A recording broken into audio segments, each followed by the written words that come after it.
अपनी कोशिश करांगे, राजोवाना की फांसी रुकवा के रहांगे। हम लोग उनके साथ हैं, हम नहीं चाहते कि उनको फांसी हो। मेरा रास्ता कौम की आजादी है, मेरी मंजिल भी होर है, मेरी विचारधारा भी होर है।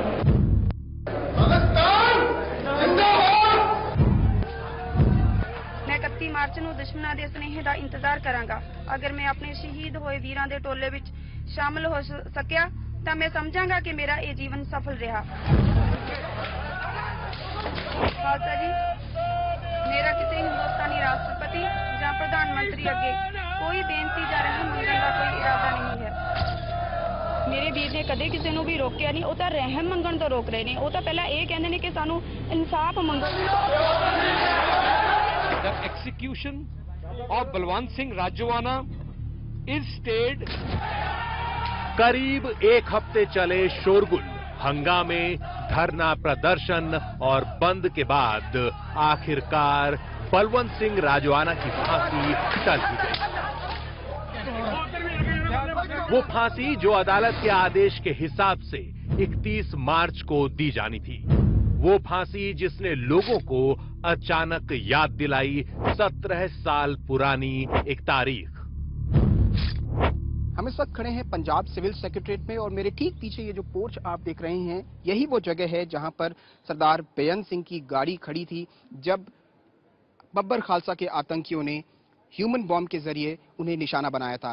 समय था करीब 5:05, दिन 31 अगस्त 1995। मुख्यमंत्री बेअंत सिंह ने आतंकवादियों के खिलाफ काफी कड़े फैसले लिए थे, जिसकी वजह से वो हिट लिस्ट पे थे और बब्बर खालसा ने उन्हें मारने के लिए एक फूल प्रूफ प्लान तैयार किया था, जिसमें वो कामयाब भी हुए थे। दिलावर सिंह जो पंजाब पुलिस में एसपीओ के पद पे तैनात था, उसे मानव बम के रूप में तैयार किया गया था। वो पुलिस की वर्दी में 2 बजे से ही इस कंपाउंड में मौजूद था और जैसे ही बेअंत सिंह सीढ़ियों से उतरकर नीचे अपनी कार पर पहुंचे हैं, उसने खुद को ट्रिगर किया। धमाका इतना जबरदस्त हुआ कि जो पूरी बिल्डिंग है ये हिल गई थी और जो परखच्चे थे वो कम से कम 200 मीटर की आसपास के जो इलाका है वहां तक फैल गए थे। बलवंत सिंह राजोवाना ये वो शख्स है जो स्टैंड बाय ह्यूमन बॉम्ब था, यानी अगर दिलावर सिंह अपने मंसूबे में फेल हो जाता तो बलवंत सिंह राजोवाना इस पूरी साजिश को अंजाम देता और वो खुद इस कंपाउंड में मौजूद था। यहाँ पीछे जो पार्किंग है, यहाँ पर एक ग्रे कार मिली थी जो अंदर से ग्रे थी, बाहर से सफेद पेंट किया हुआ था। बलवंत सिंह राजोवाना ने कोर्ट में खुद कबूल किया है कि उसने खुद दिलावर सिंह को जो बॉम्ब की पेटी है वो बांधी थी और दोनों इस साजिश को अंजाम देने के लिए थे यहाँ पहुंचे थे और उसने कोर्ट में ये बात खुद कबूल की है, जिसकी फांसी को लेकर अब पंजाब में इतना बड़ा बखेड़ा खड़ा हुआ है। सरदार बेअंत सिंह की मौत से जैसे पूरा पंजाब सदमे में रह गया। आखिर सरदार बेअंत सिंह ही थे जिन्होंने पंजाब को दहशतगर्दी के अंधेरे से बाहर निकाला। उन जलते लहूलुहान दिनों से जब लगता था कि पंजाब हाथ से निकल गया है। 31 अगस्त की वो तारीख डॉक्टर प्रतिमा दुग्गल के लिए भूलना मुमकिन नहीं।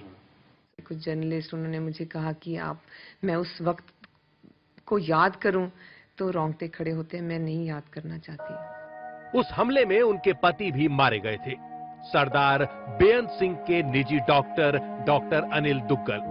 अनिल दुग्गल ही वो आखिरी शख्स थे जिनसे सरदार बेअंत सिंह ने बात की थी। डॉक्टर प्रतिमा उन दिनों को अब भी याद करती हैं। हालांकि उनका भी मानना है कि अब राजवाना को फांसी देने का कोई मतलब नहीं है। मैंने इस तरफ ध्यान नहीं दिया कि किसको पनिशमेंट दे रहे हैं, क्या पनिशमेंट दे रहे हैं, क्योंकि मुझे पता है कि पनिशमेंट तो केवल भगवान दे सकता और कोई दे नहीं सकता। जस्टिस सिर्फ वो ही करेगा और कोई नहीं कर सकता। दरअसल बेअंत सिंह की हत्या अब इतिहास हो चुकी है, जैसे वो दहशतगर्दी भी अब इतिहास है जिससे एक दौर में पंजाब गुजरा। कोई नहीं चाहता कि उस इतिहास के प्रेत नए सिरे से जिंदा हो। कोई नहीं चाहता कि वो जख्म नए सिरे से पूरे दे जाएं। सरदार बेअंत सिंह की बेटी तक नहीं चाहती कि राजवाना को फांसी हो। सब तो पहले साडी पीस जिहड़ी है वो डिस्टर्ब नहीं होनी चाहिए और उस तो इलावा ह्यूमैनिटेरियन ग्राउंड से और मेरी अपनी पर्सनल राय है कि राजवाना जी नूं अगर माफ कर देने तो उन्होंने फांसी की सजा माफ होए। तो पंजाब उन दिनों को भूलने की कोशिश में है। लेकिन 17 साल पुरानी इस कहानी के एक किरदार ने अचानक जैसे इसे एक नया मोड़ दे दिया। पटियाला की जेल में बंद बलवंत सिंह राजोआना की फांसी की तारीख करीब आई तो सब अचानक उठ खड़े हुए। पिछले शुक्रवार को स्वर्ण मंदिर में अकाल तख्त ने बाकायदा इस पर बैठक की। भीतर बैठक चल रही थी और बाहर राजोआना के समर्थन में नारे लग रहे थे। ये साफ था कि पंजाब में नए सिरे से सिर उठाने को बेताब कट्टरपंथी धड़े राजोआना की फांसी का जज्बाती फायदा उठाने से चूकेंगे नहीं, इसके इशारे भी मिलने लगे थे। पटियाला के गुरुद्वारा दुख निवारण में आने जाने वाले लोगों से हल्की सी बातचीत भी बताती थी कि उन सब की नजर इस बात पर है कि राजोआना की फांसी टलेगी या नहीं। पटियाला का गुरुद्वारा दुख निवारण सिखों की आस्था का एक बड़ा केंद्र है और यही गुरुद्वारा 80 और 90 के दौर में चरमपंथ के उस दौर का गवाह भी रहा।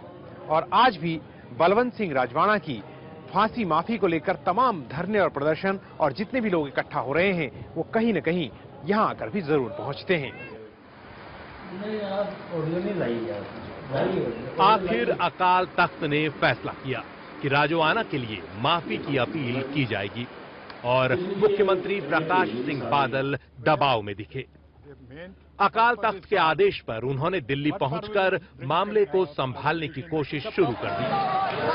इस दौरान पटियाला से हिंसा की खबरें आईं, कई शहर बंद रहे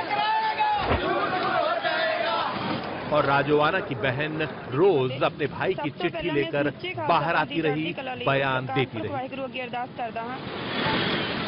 उनके बयानों और चिट्ठियों से भी कट्टरपंथी ताकतों को हौसला मिलता रहा, क्योंकि बलवंत सिंह राजोआना साफ तौर पर बताते रहे कि उन्हें न तो अकालियों की हमदर्दी चाहिए और न अपने किए के लिए माफी।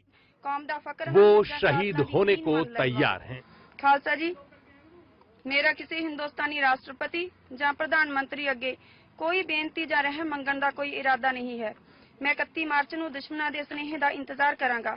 ਅਗਰ मैं अपने शहीद ਹੋਏ ਵੀਰਾਂ ਦੇ ਟੋਲੇ ਵਿੱਚ शामिल हो सकिया तो मैं समझांगा कि मेरा ये जीवन सफल रहा। ऐसा नहीं है कि राजोआना के गुनाह में किसी को संदेह हो।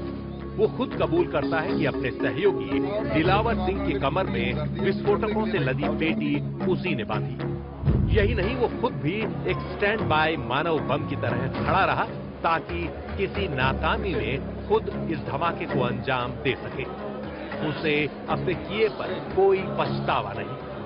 और तो और अब भी वो देश विरोधी बातें करता है, खत्म हो चुके खालिस्तानी जुनून का जिक्र करता है। मेरी विचारधारा भी दरअसल बलवंत सिंह राजोआना की जो पूरी छवि उभरती है वो एक जुनूनी किस्म के धार्मिक शख्स की है। पटियाला जेल के अधीक्षक रहे एसपी सिंह भी मानते हैं कि वो धर्म में यकीन रखने वाला बंदा है। जो उसका अपना कन्विक्शन है, जो उसकी अपनी सोच है, वो बहुत कूट कूट के भरी हुई है और वो एट टाइम्स मैंने देखा कि किसी रीजन या लॉजिक को भी समझने में थोड़ा सा उसको मुश्किल पेश आती है। और अब इस सारी चीज को जब ये हाइप हो गया है इतना सारा, तो I think he is gone beyond the precincts of understanding what is good और बैड फॉर हिम। दरअसल पंजाब में हुकूमत चला रहे लोगों को अंदाजा था कि लोग राजोआना के साथ भले न हो, लेकिन अगर अब उसे फांसी हुई तो इसका फायदा वो कट्टरपंथी ताकतें उठा ले जाएंगी जो पंजाब में अमन चैन नहीं चाहती।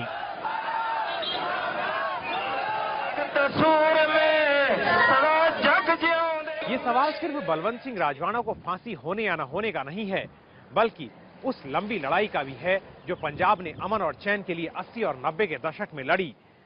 क्या पंजाब अपनी उस लड़ाई की कामयाबी को बनाए रखेगा या एक बार फिर से यहाँ अलगाव की चिंगारी उभर रही है? ये आने वाले वक्त में पता चलेगा। लेकिन फिलहाल खुशी की बात यह है कि तमाम तनाव के बाद भी पंजाब के लोग